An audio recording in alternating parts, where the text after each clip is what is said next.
Welcome to 5248 Katie Rose Court in Fort Worth, Texas. This is a 3-bedroom, 2-bath house. It's 1,853 square feet, built in 2009, so fairly new. And I'm really excited to show you this unique layout. The location is also really good. Right across the street, there is this nice big park for kids or, kids at heart, that has also walking trails and plenty of green space to walk the pets and the dogs and things. So who is this house perfect for? 3 bedrooms, 2 bath, just under 2,000 square feet. I think it is the perfect home for a move-up buyer. That particular buyer who owns a home currently, maybe it's your starter home or you're something you just outgrown, you want maybe a little bit nicer or a better area. This is a fantastic home for you. As we go through the house, look for these upgrades here that you see. There's no carpet anywhere in the house. There's been some premium upgrades to the countertops and the backsplash.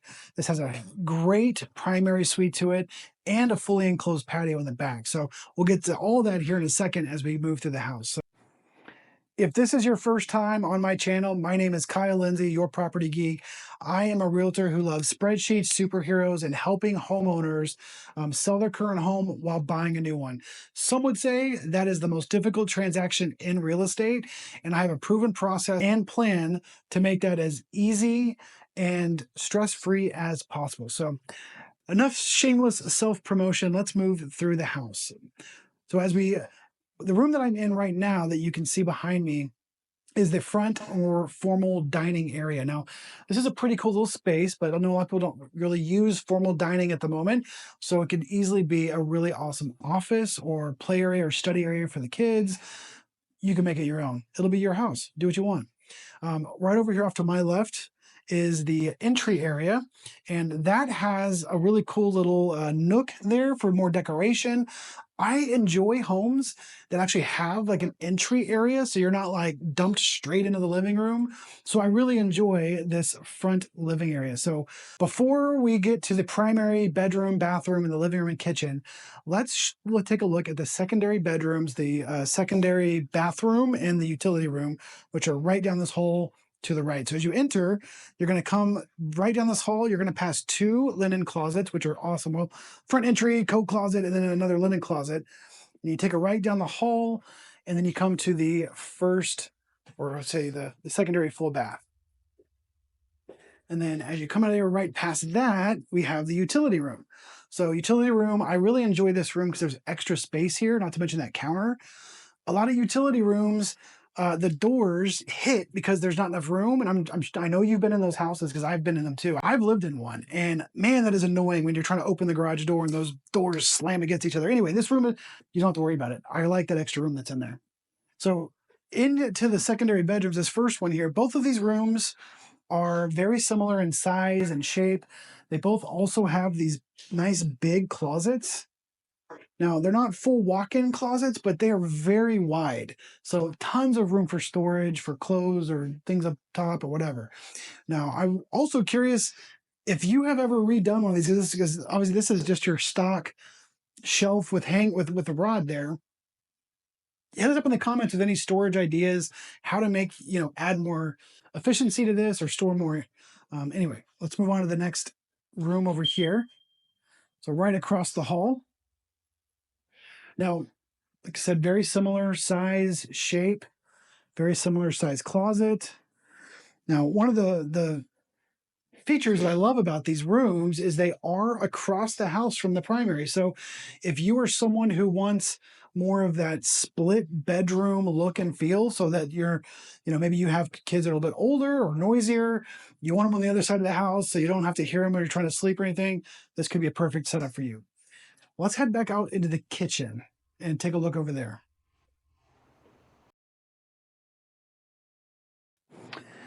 So one of the things that I love about this floor plan is the kitchen is very central. It's not shoved off to the side or in the corner of one of the house. Most of us gather in the kitchens anyway, so I like it being so central to the floor plan, with the bedrooms on one side, the primary is back behind here where the camera is. And of course, you got the living area back over here that we'll see here in a minute. But yeah, the kitchen has been upgraded along the way with granite countertops and some of the backsplash you can see behind me over here over the cooktop. There's also a vent hood here instead of just your standard microwave. I do enjoy the microwave still built in. And you got this nice big pantry over here. All right, so right on the other side of the kitchen here, let's take a look at the dining area and living room. The dining area is obviously where you're going to probably eat most of your meals, whether you choose to turn that front area into a formal dining or not. Of course, right here behind me is your living room. Nice wood-burning fireplace back there for the 3 days a year that Texas actually is cold enough to use it. Hopefully we never get one of those deep freezes again, but who knows. And then, of course, we have your backyard right over here on the side over here. And we'll show you that with that enclosed patio here in just a moment. But first, let's turn around and take a look at the primary suite.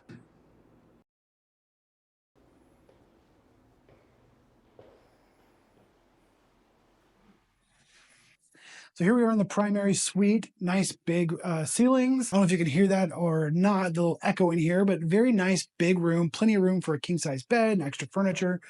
And of course we have this nice big primary bathroom behind me. So as we walk through, right off to my left here is the toilet. I like having the enclosed separated room for that. And then we have a nice linen closet right here, separate from all of the cabinets that we have on your dual vanity here. I do enjoy having this like different height vanity. Hopefully you enjoy it too. Let us know in the comments. Do you like this separated height here or not? Like, would you prefer it all be one? Off to my left here, we have a garden tub. And of course your nice stand-up shower. So combo tub shower, which is of course the preferred setup that most people are looking for here. And behind me with this nice big master closet. Now I love this. This is pretty cool because it just keeps going. Bye.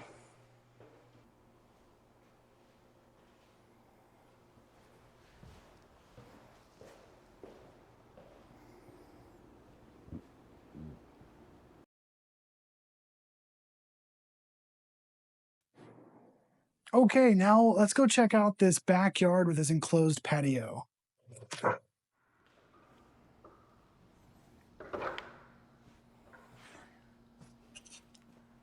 So they haven't enclosed the original patio, which is really nice.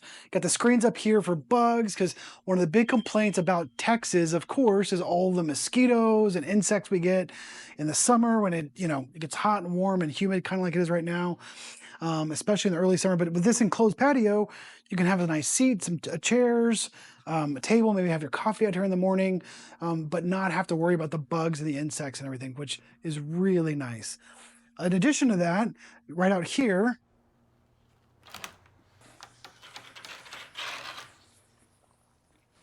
you have the extra paved stones out here for additional patio area and this nice big yard for pets, kids, whatever you want to put back here.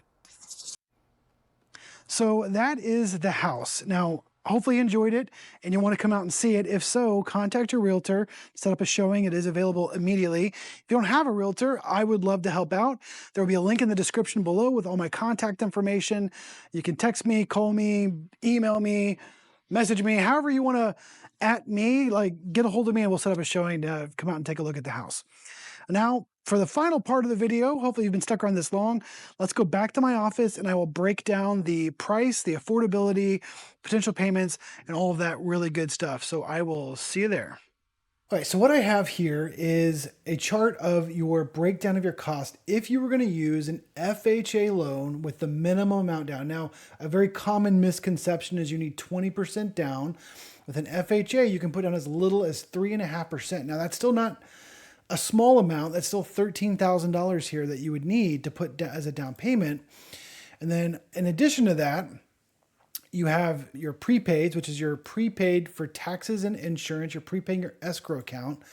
So $5,453 and your fixed cost of $7,042. And I'll break all those down a little bit more here in a second. Now your payment would be just over $3,000, well, almost $3,100. And you can see that breakdown right here of your taxes, insurance, and MIP is your mortgage insurance premium. When I go over here to loan details and I break it down a little bit more, you can see your upfront PMI of $6,000. That gets wrapped into the loan. Your APR, even at a 5.7%, your APR is a little bit higher. And then your amortization schedule. Is that not the hardest word to say? Amortization schedule. It goes all the way through years, all the way down. So ways that you could get this lowered. Let's play with the numbers here a little bit. If you have the cash, not everyone does, but if you could put 20% down, we'll go down here and click compute again, come back up, and man, now you have a lot lower payment. Now, a lot more cash to close, $73,000 in your down payments. That took a jump of almost 20 grand, but your payment has dropped significantly. Now, again, one of the things I can't tell you because you need to go to your loan officer to get your current interest rate and what you qualify for. But typically, when you can put 20% or more down, you get a better interest rate. I won't go into all the details of why that is. That's for a different video. However, that would significantly reduce your monthly payment. So if that's a big concern, that's one thing you can do. Now, if you have all this cash and you plan on staying in the house for a while, another thing that you can do is you can buy the rate down. Let me show you that real quick. What I have here is a permanent rate buy down calculator. So if we go back to that first example, we're putting 3.5% down. That's the minimum because you have some extra cash you want to use to actually buy your rate down. Your interest rate makes a huge difference in your actual monthly payment after you close. So let's look at this. If we have an interest rate, let's change that to the 5.7 that we're going to use. What does this say? Each number of points is equal to 0.25% of the interest rate, and the cost is 1% of the loan amount for each point. For example, 2 points, and the original interest of 5.5, you get lowered because it's 2 times 0.25, it gets lowered to 5%, and the cost for 2 points on $100,000 would be $2,000. So go back and read that if you are confused, or hit the subscribe button because I need to do a video very soon about how interest rates affect your payment as a buyer and what you can do to make that better for yourself. So what we're going to do is we are going to go with, let's just do 2 points. It's pretty common.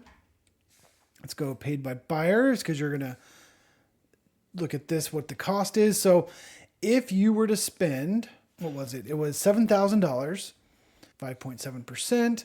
You get a monthly reduction to $3,022. It's $110 a month savings, annual savings of $1,323.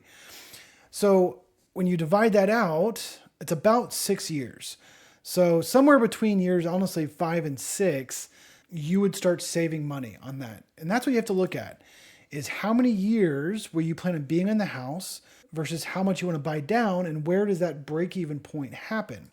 Because if I go, let's say, double this and go to 4 points, your new interest rate's 4.7. Now we have a $220 a month savings, and your annual savings is $26.11. However, that's a big cost of $14,089. So that's still somewhere between 5 and 6 years to break even. So if you have the cash, you can break even between 5 and 6 years. Then after that, just enjoy the savings. And so the more you put in, the bigger the savings will actually be. And this makes a much bigger difference than actually putting a down payment in. All that to say is that this house is going to run you right around $3,000 a month with no extra manipulation of the interest rate and things like that. If that is something that is in your ballpark, I would strongly advise you to come see this house. It is a really good deal at $365,000. There are other houses in the neighborhood selling for over $400,000 right now. So you have a lot of built-in equity right up front with this house. A possible equity here. I can't make any future claims about what that could look like for you. But if you get the right house at the right deal, it can be a big future wealth builder for you and your family. So I would highly encourage you to come out and see it. Check out my link in the description and the comments if you want to schedule a showing with myself, or of course, if you have your own realtor, please reach out to them immediately to schedule a showing. Thank you and have a great day.